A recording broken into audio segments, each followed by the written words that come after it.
Olá, pessoal, sejam bem-vindos a mais um podcast. Nesse episódio, nós vamos falar sobre um assunto muito legal, muito interessante, que é conexões entre mente e pele. Conversando comigo hoje está a doutora Stephanie Mainart Seulin, nossa dermatologista.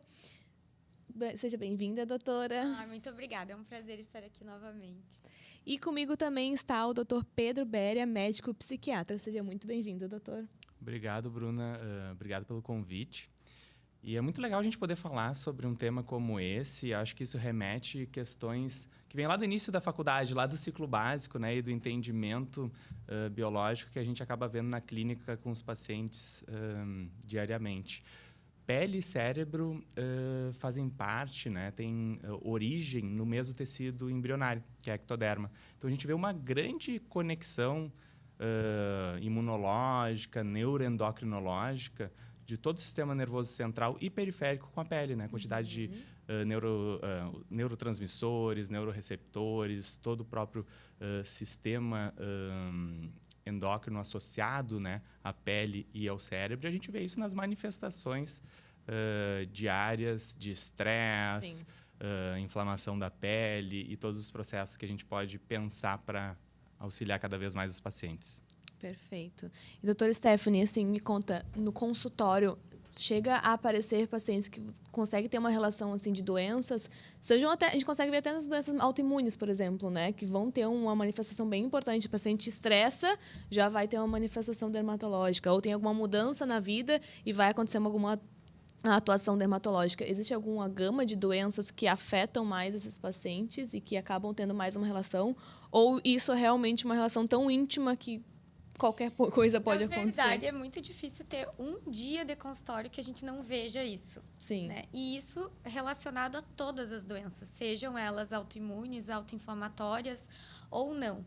Porque, na verdade, quando a pessoa está muito estressada, quando ela está tendo um momento mais difícil, isso muda até a composição da produção da gordura da pele, por exemplo. Perfeito. E pode predispor a desenvolver doenças mais fúngicas, dermatite seborreica, caspa no couro cabeludo, sabe? Então, está relacionado a tudo. A pele, ela é o primeiro, às vezes, a primeira manifestação de muitas alterações. E essa parte psicológica e psiquiátrica está relacionada diretamente. Eu vejo isso todos os dias, acredito que o Pedro também veja isso no consultório com os pacientes dele. É gritante e os pacientes mesmo se dão conta disso. Muitos já chegam dizendo assim, eu acho que é estresse. Mas a gente saber que tem essa origem embrionária, ter esse entendimento e as pessoas entenderem mais sobre isso, eu acho válido. Porque tem pacientes que eu falo assim, olha, tudo que eu tinha de suplementação e medicação para fazer por ti, eu estou fazendo. Agora tu precisa de uma terapia, tu precisa fazer meditação, tu precisa... vai ter que fazer outras coisas, porque são multifatoriais as doenças. Então, a alimentação tem um fator importante, a hidratação, o sono, o psicológico. Então, a gente vê isso em nós mesmas, quando a gente está mais estressada. Quem tem herpes vai ter uma crise de herpes. Quem tem acne surge com acne. A gente vê todos os dias isso. Sim, perfeito. Momentos intensos de estresse, eles têm uma grande ativação, né, do eixo hipotálamo, hipófise adrenal e uma grande liberação adrenérgica. Então, o estresse cerebralmente está muito ligado com noradrenalina, né, e essa reatividade emocional. E quando esses estados acontecem, a gente tem uma resposta de cortisol. Então, cortisol, que é o hormônio do estresse, tem uma ampla disponibilidade também na pele nesses momentos, ativa neuropeptídeo P, e a pele ela começa a ter toda uma característica, né, de se preparar para algo adverso. Então, tem uma reatividade dermatológica muito maior. E quando a gente consegue, justamente com essas medidas de medicina do estilo de vida, reduzir a exposição ao estresse, muitas vezes os pacientes têm uma melhora quase que espontânea, né? Então, higiene do sono, os cuidados com o horário de trabalho, alimentação saudável, manter momentos de contato social positivo, pessoas que têm uma energia importante para a gente, às vezes a gente deixa de ver em momentos mais estressantes, e tudo isso a pele reage de uma maneira muito intensa, né? E eu vejo isso tanto que ontem foi um dia que veio uma noiva consultar comigo. E aí ela tá com problema de acne. A gente até vai iniciar agora. Iniciou o Rakuten uma dose que é off-label, né? Que é 2 comprimidinhos na semana para dar uma segurada na pele e ela estar bem no dia do casamento. E aí eu falei para ela assim, olha, 10 dias antes a gente vai começar um remedinho, porque ela tem história de herpes labial e tal. Então, a gente vai começar um remedinho profilático para herpes. Porque, por exemplo, noivas que chegam próximo do casamento e surge espinha, aparece com crise de herpes, aqueles... Rudelo. Exato. Tudo isso acontece por quê? Porque elas ficam ansiosas. Sim. E aí ela me falou que tinha recebido alta do psiquiatra dela, da medicação para ansiedade, que ela já estava sentindo que achava que ia ter que voltar a usar. Eu falei para ela, volta, vai lá conversar com ele. Que eu acho que não é o momento para tu ter alta. Não. Se falta 3, 4 meses e tu tá assim, imagina uma semana antes. Então, a gente vê isso muito. E mulher, eu acho que é mais afetada por isso. Ou é impressão minha, Pedro? Eu tenho uma amostra viciada, né? Porque eu atendo mais mulheres. Mas eu vejo muita piora das doenças dermatológicas e dessas alterações quando a mulher está estressada. Ansiedade e depressão são mais prevalentes na mulher. A gente tem uma prevalência de 2:1 em relação aos homens, né? Mas os estados de estresse como um todo, eles podem também afetar isso em relação diretamente aos homens. Tanto que quando a gente pega, por exemplo, psoríase, vitiligo, questões com processos autoimunes, não tanto, às vezes, ligado com questões estéticas. Em momentos intensos de estresse, os pacientes pioram muito da condição dermatológica, né? Perfeito. É que a mulher, muitas vezes, ela se preocupa mais com isso, né? Ela Então, a preocupa queixa mais. pode estar mais presente. Uma coisa interessante também, que hoje em dia, a gente tem estado cada vez mais, a população tem estado cada vez mais preocupada com a estética e, ao meu ver, cada vez mais negligenciando a saúde mental, né? A gente tem se falado muito de saúde mental, mas a gente tem vivido numa população estressada, super sobrecarregada, vivendo nessa questão sempre de produzir mais, ser super produtivo. E é uma questão mais contraditória, né? O quanto a gente se importa tanto com a estética e vai para procedimentos, quando, na verdade, daqui a pouco não era essa a linha. A gente teria que estar se cuidando tanto quanto, mas a saúde mental também não vai deixar, né, a gente evoluir, né? Eu vou dar um contraponto. Eu não acho que as pessoas estão menos preocupadas com a saúde mental. Eu acho que cada vez mais as pessoas estão, sim, buscando, mas eu acho que elas, às vezes, procuram mais a medicação. Perfeito. Elas procuram saídas mais fáceis, é o que eu mais percebo, assim. Do tipo, eu tô ansiosa, então eu vou tomar um remédio para ansiedade. Eu tô com dificuldade para dormir, então eu vou tomar um remédio para dormir. E não tentam olhar assim, tá, eu tô ansiosa, por que eu tô ansiosa? Daí, eu acho que as pessoas vão pelo caminho mais fácil. Se eu não tô dormindo bem, eu já tentei fazer uma rotina de sono, assim, de desligar telas, Acho que a busca pela coisa mais fácil. É a mesma coisa o paciente que chega no consultório, quer fazer um monte de procedimento, mas me diz, não adianta me dar creme porque eu não uso. Aí quer que eu resolva, e tem coisas que nem a medicação vai resolver, porque é o estilo de vida, é fazer uma terapia. Assim como tem coisas, a gente pode fazer preenchimento, pode fazer o botox, mas a superfície da pele, o uso de cremes, o uso de hidratante, faz parte para tu conseguir aquele resultado final. Então, eu não sei se eu tenho essa mesma impressão que tu, que as pessoas não estão dando atenção para o psicológico. Mas eu concordo eu contigo. Acho que elas estão, exatamente só que isso. Estão buscando, de forma talvez equivocada, a forma de melhorar isso, sabe? E eu entendo que as pessoas têm cada vez mais buscado, mas de uma forma muito atrapalhada. Exatamente. Porque os desafios são maiores também, né? Sim. Então, a questão de intensidade de exposição ao estresse hoje, com todo o desenvolvimento que a gente tem, principalmente depois da disseminação das mídias sociais, Sim. é muito maior, né? Quando foi descrito pela primeira vez, em 1890, síndromes de esgotamento em relação ao trabalho, foi um neurologista americano, George Burke, que descreveu que notava que as pessoas estavam muito reativas emocionalmente, se irritavam mais fáceis, estavam mais negativas perante o trabalho, aos clientes. Parecia que a vida trazia menos satisfação. E ele, naquela época, acreditou isso a 4 coisas. A invenção da máquina a vapor, ou seja, as pessoas se transportavam muito rápido, poderiam vencer grandes distâncias em poucas horas, e isso poderia mexer muito com a mente. A mídia, que naquela época ocorria a cada 2 semanas, passou a ser diária. Então, o jornal chegava todo dia no teu trabalho ou na tua casa. Não somente notícias ruins, muitas informações. Ele achava que as pessoas tinham muito acesso muito intenso à informação. A invenção do telégrafo, ou seja, tu podia te comunicar com uma pessoa que não estava na tua frente em tempo real. E uma sensação de obsolescência do conhecimento. Parecia que a gente tinha que estar sempre estudando, porque senão a gente ia virar obsoleto. Isso em 1870. Acho que as coisas se intensificaram um pouco, né? Desde então. Então, os desafios são muito maiores, né? Sim, com certeza. Sim, e a gente vai ver que isso vai afetar o organismo inteiro, né? Ontem a gente estava falando, né, sobre saúde vascular e agora a gente está falando sobre saúde da pele. Enquanto a mente vai afetar todos os tecidos. A comparação, eu acho que adoece muito as pessoas. Eu noto isso, a comparação de estilo de vida, e aí entra nisso da pele, dos lábios, da perfeição, de tudo. né? A comparação, eu acho que adoece muito. E a gente tem que se policiar. Eu me policio para não ficar também me comparando. Porque sou uma pessoa única, vou ter diferentes características de outras pessoas. Então, não posso olhar lá para uma outra pessoa e, olha só, queria ser igual a isso. Não, a gente consegue só chegar na nossa melhor versão, mas não consegue se igualar a outra pessoa. E essas comparações, elas podem ser arrasadoras emocionalmente, né? Então, Sim. aquela sensação de que se eu entendo que o que está no Instagram, no TikTok, na rede social, é a pura conversão da verdade em imagens, vai ser muito doído, né? Pensar que todo mundo está sempre viajando.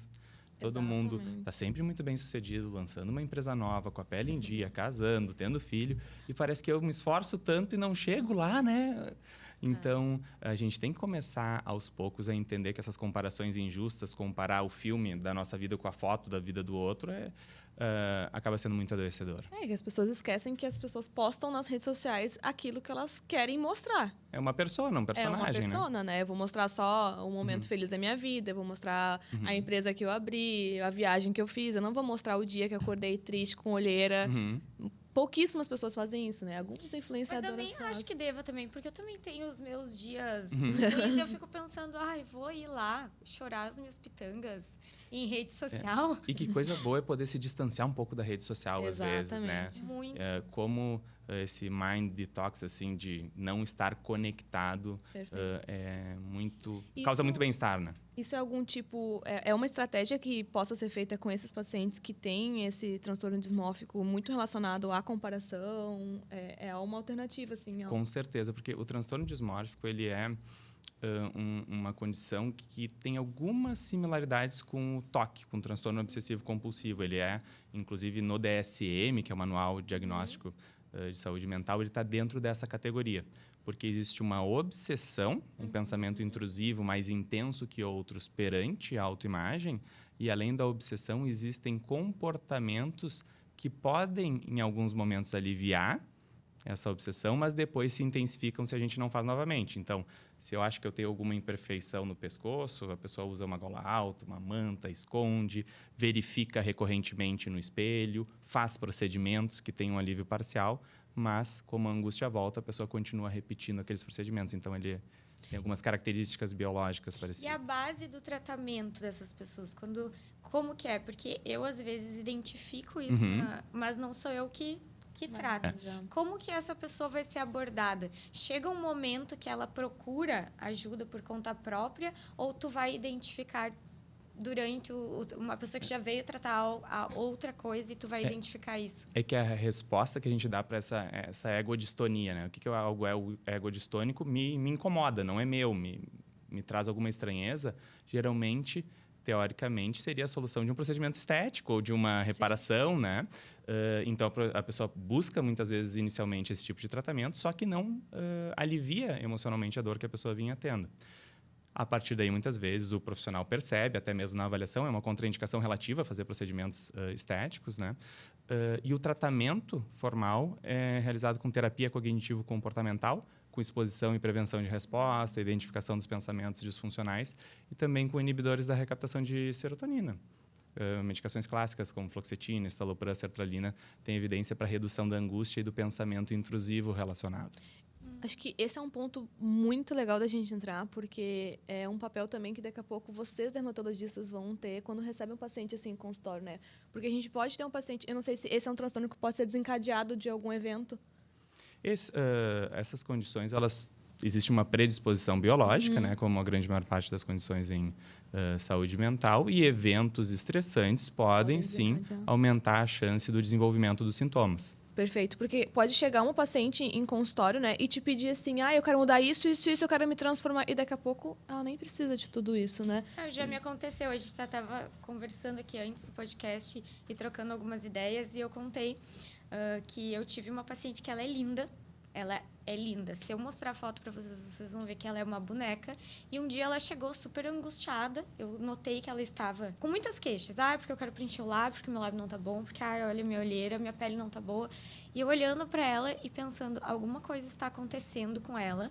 Porque essas queixas não são reais. E aí ela me falou tudo que ela queria fazer. E eu falei para ela assim, fulana, olha só. O que está acontecendo contigo? Porque essa não é tu, essas tuas queixas não estão fundadas, eu não estou vendo isso que tu tá vendo no espelho. O que está acontecendo? E ela desabou num choro, aí me contou que estava com problema e tal. Eu falei, não, hoje a gente não vai fazer nada. Hoje tu vai voltar para casa, tu vai descansar, tu vai conversar lá com o teu namorado, tu vai resolver tudo isso. Se daqui 2, 3 semanas tu tendo resolvido essa angústia que tu tá querendo arrumar uma coisa que não é esse o caminho. Os problemas não iam se resolver com os procedimentos que ela estava querendo fazer, até porque não tinha fundamento as queixas dela. Tu volta aqui e a gente conversa de novo. Quando ela voltou me agradecendo, porque realmente ela não estava bem, e que se fosse, talvez outra pessoa teria usado aquele momento de fragilidade, feito várias coisas, e talvez ela se arrependesse. Sim. Então, a gente vê isso no consultório, as pessoas, às vezes, buscando uma melhora externa para coisas internas.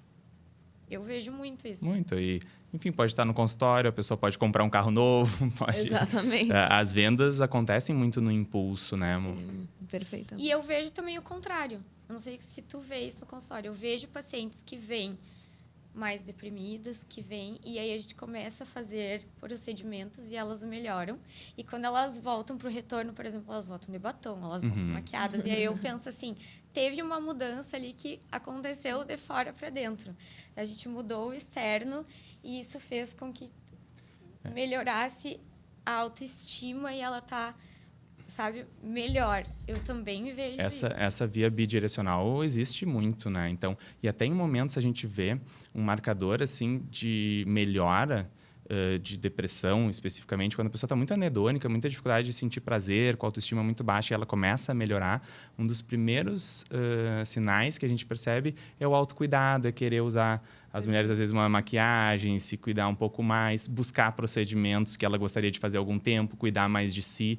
E quando ela consegue fazer e é bem executado, dá todo um reforço positivo, né, de bem-estar. Certamente isso acontece. Existem diversos estudos que mostram tanto cirurgia plástica como procedimentos estéticos, quando bem executados, tem um reforço positivo de autoestima incrível, assim. Isso também escalas de bem-estar. É uma estratégia para pacientes que estão em tratamento para até estimular a autoestima. Seria uma via de... O que a literatura traz? As pessoas que fazem procedimentos tendem a ter uma resposta de bem-estar posterior. Não quer dizer que seja um tratamento para depressão, né? Sim. Mas quando a pessoa consegue fazer e executar algo que ela gostaria muito de melhorar, ela se sente melhor emocionalmente, tem esse retorno. Uma etapa que ela conseguiu concluir. Exatamente. O grande desafio da felicidade é ser feliz com a vida que a gente tem, né? Sim. E não precisar de outra vida para ser feliz. Exato. Perfeito. E entrando num tópico que tem a ver, mas é um pouquinho diferente, assim, aqueles transtornos que a gente tem das pessoas com skin picking, que tem uma relação... existe algum transtorno que seja relacionado a algum transtorno específico, ou ele é uma característica vinda de um outro transtorno? Não, o skin picking é um diagnóstico, né, em si, né? Ele é um diagnóstico independente que pode estar associado principalmente a quadros de depressão e ansiedade, mas tem alguns pacientes que têm somente skin picking. O que é o skin picking? É uma escoriação da pele, né? Repetida, involuntária, e que o paciente tem muita dificuldade de controlar, mesmo entrando nesse automatismo de fazer, quando ele percebe que isso está causando lesões, ele não consegue controlar. Isso causa prejuízo social, funcional, trabalho, relações afetivas. E muitas vezes esses pacientes começam todo o caminho terapêutico inicialmente no dermatologista, porque é uma lesão de pele, né? Sim. Uma solução de continuidade, né? O que eu mais vejo no consultório são extremos de idade. Eu não sei no teu como é que é a tua realidade, mas o que eu mais atendo são adolescentes que vêm geralmente trazidos pelas mães porque se mutilam, assim. Chegam a ter paroníquia de repetição, de tanto morder e infeccionar e fazer infecção fúngica, porque, né, tá sem uma barreira cutânea ali, porque se mordem, roem a unha. Então, o que eu mais vejo são adolescentes que fazem isso, principalmente nas mãos, unhas. E vejo também as pessoas de mais idade. E aí eu falo mais, o meu público é mais feminino.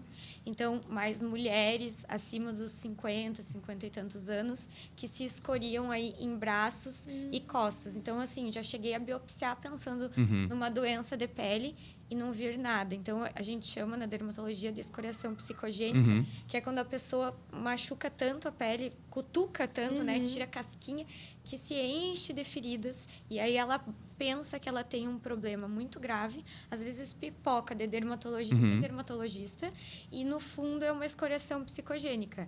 Não deixa de ser esse é o skin picking, basicamente, né? Exato. O nome em português do skin picking é transtorno de escoriação, né?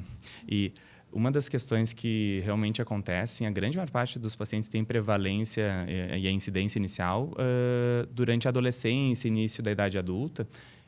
Obviamente, pode aparecer em qualquer fase da vida, mas tem pacientes que fazem em diferentes momentos da vida relacionados a momentos de estresse emocional, mas chegam até ti naquele momento com a lesão e eles não conscientizam que no passado aquilo existiu, porque agora está muito mais intenso. Mas, às vezes, a gente consegue entender que já existia desde a adolescência, com momentos de remissão muito longos, né? Às vezes, a gente não se lembra dos hábitos há 10, 15 anos se não fez um tratamento para aquilo. Mas a grande maior parte das pessoas começa com sintomas na adolescência. E eu sempre falo isso, assim. Eu falo da importância de fazer terapia, de repente, usar uma medicação que ajude a controlar aquela ansiedade. Porque a sensação que me dá é que a pessoa não está conseguindo nem falar. Tem gente que não sabe colocar nome em sentimento. Então, não sabe o que é angústia, o que é ansiedade. Só sente aquele desconforto e está descontando na pele. E aí eu falo, olha, tu vai precisar fazer uma terapia, tu vai ter que olhar para algumas coisas. Talvez usar uma medicação. Então, eu geralmente encaminho. Quando eu pego esses casos, eu encaminho. E eu falo, eu só consigo te ajudar até um certo ponto. Eu posso te ajudar a hidratar essa pele, a fazer com que as lesões cicatrizem um pouco mais rápido. Mas a doença, o problema... não é o tratamento, não é dermatológico. Sim, vai voltar, vai ter que fazer esse tratamento. E eu acho que nesses casos a terapia cognitivo-comportamental é a mais indicada, né? Exatamente. Porque não basta olhar para isso, tem que desenvolver hábitos que façam mudar a gente usa essa iniciativa, não sei como. A TCC, a terapia cognitivo-comportamental para skin picking, chega a ter um tamanho de efeito maior do que as medicações. Então, se usa muito exposição e prevenção de resposta e terapia de reversão de hábito, para que a pessoa consiga automatizar outros comportamentos que não sejam escoriar. Isso que é uma dúvida minha, porque a gente já vi na internet aqueles anéis para as pessoas girarem, aquelas coisas. E seria mais ou menos isso de... Pode-se usar isso durante a estratégia da TCC, mas, obviamente, é recomendado que se siga com um profissional para que se crie a estratégia de conscientização e desautomatização do comportamento para que a pessoa conscientize o gatilho antes de fazer a escoriação e, a partir daí, ela cria, então, uma terapia de reversão de hábito com um novo comportamento. Explica um pouquinho mais pra gente como é que funciona, que a minha mente agora deu uma bugada. Basicamente, assim, se a pessoa tem um transtorno de escoriação de beliscar uma parte da face, por exemplo, recorrentemente, o que vai acontecer muitas das vezes? A pessoa só conscientiza depois que já está há algum tempo beliscando. Já tá machucado. E os gatilhos de conscientização, eles vão estar associados com todas as questões ambientais, comportamentais da rotina. Por exemplo, se eu sento para trabalhar no meu computador e ali é um momento de alta incidência, eu vou cuidar. Tenho que cuidar dos pensamentos, das emoções, locais, pessoas associados, para entender esse condicionamento e, a partir daí, eu já conscientizo que aquele é um momento que pode ocorrer e crio uma estratégia em antecipação para diminuir a tensão ou até mesmo trazer um novo comportamento. A gente pode usar técnicas de respiração como a respiração diafragmática, desenvolver novos comportamentos como esse que tu trouxe desses objetos que a gente pode apertar, fazer alguma coisa com a mão que me impeça de efetivamente beliscar. E quando a gente faz isso de uma maneira recorrente, começa a habituar os novos comportamentos. Eu oriento, em alguns casos, proteger o local. E aí é uma forma de lembrar. Eu já tive uma adolescente, por exemplo, que a mãe trouxe porque ela se arranhava toda aqui perto do cabelo, porque ela estava em fase de estudar para o vestibular e tal. Então, ela fez uma infecção, inclusive secundária, porque ela se escoriava tanto, tirava tanto, botava tanto a unha ali, que fez uma infecção bem feia, a gente teve que usar antibiótico. E aí, ela me disse isso, que ela ia estudar e ficava... Bem e na eu falei, posição bom, sentada. então, a gente vai ter que fazer alguma coisa. Vamos começar que tu vai usar uma faixinha no cabelo. Tu vai estudar, tu vai prender teu cabelo e vai usar uma faixinha. Porque aí, quando tu levar a mão, tu vai sentir a faixinha ali e tu vai pensar assim, eu não posso cutucar. Eu uso estratégias assim, tipo, mais simples, mas eu acho que é nesse sentido que a gente fala, né? Tu identificou que tu tá se escoriando, daqui a pouco mudar a roupa que tu usa para não deixar a mostra, para tu não conseguir ter acesso. É mais ou menos isso que tu... Essas estratégias, na verdade, elas têm algumas barreiras e podem ser um pouco evitativas. Por isso que a gente tem que desenvolver as outras estratégias em conjunto. Porque se no futuro a pessoa sai com uma manga curta, vai acontecer novamente. Então, são estratégias, sim, a barreira, mas tem que desenvolver a exposição e a prevenção de resposta junto com essa terapia de reversão de hábito. Eu tenho que estar exposto ao gatilho e treinar um novo comportamento, porque senão vai automatizar novamente a escoriação. Interessantíssimo. Perfeito. Vocês têm alguma coisa mais que queiram trazer sobre pele? Porque se deixar, a gente vai ficar horas falando aqui sobre pele, que ó, a gente tem um entendimento, né, que a pele é quase um terceiro, né, é o maior órgão que a gente tem e é quase um terceiro cérebro, né, porque o primeiro é o cérebro, o segundo é o intestino, e se a gente for para pensar, a pele é quase um terceiro, né? Não sei se vocês querem colocar mais alguma coisa em relação ao assunto. Eu gostaria de agradecer a participação e achei que foi incrível esse convite, o tema muito bom.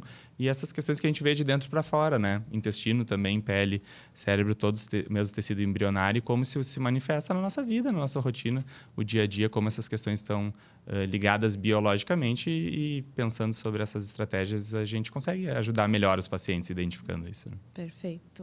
Também vou agradecer o convite, foi muito legal. Desde o momento que a gente chegou aqui, já teve conversas que sempre engrandecem. Então, poder compartilhar uma conversa de duas especialidades que têm, sim, relação é muito legal. E eu espero que ajude as pessoas. Com que certeza. Quando a gente fala muitas vezes, tu precisa procurar uma terapia, não é bobagem, realmente está relacionado. Então, são... especialidades afins que vêm com o objetivo de realmente ajudar. Então, eu espero que as pessoas tenham aproveitado também dessa conversa. Perfeito. E talvez seja o início para procurar, para se dar conta desses problemas e procurar uma ajuda que realmente seja eficaz. Então, agradeço o convite e espero que seja válido. Com certeza, vai ser muito válido exatamente por isso, né? Das pessoas entenderem que, às vezes, não é só algo estético, às vezes é algo mais profundo, ou às vezes algo estético vai ajudar num tratamento da pessoa. Então, muito obrigada de novo pela participação de vocês e vejo vocês em mais um próximo episódio. Tchau, tchau.